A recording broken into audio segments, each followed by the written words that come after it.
There are those who are not theists who do acknowledge that there is a great debt that is owed to the biblical faith.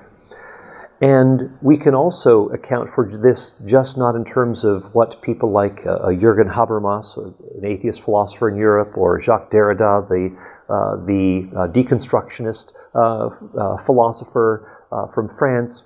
They acknowledge that there is this debt that we had, but even just historically, when you look at the issue of human rights, for example, you see that there is a connection in the Declaration of Independence between being endowed by our Creator with certain unalienable rights that you have even in the French Declaration of Independence, the rights of man and citizen, that it affirms that human beings have these rights in the presence of this supreme being.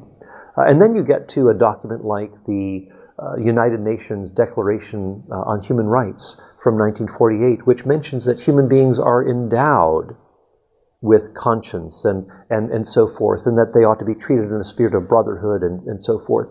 Well, who are the people right behind this human rights language? Just history shows that it was actually coalitions of Christian groups in consultation with various Jewish rabbis, that these are the ones who are formulating that sort of a language, even though it doesn't explicitly mention God. And keep in mind that atheist states like the Soviet Union, they wanted them to sign on to this too. They kept the language toned down so they didn't explicitly mention God. But again, there is this historical connection between the Christian faith and this human rights language.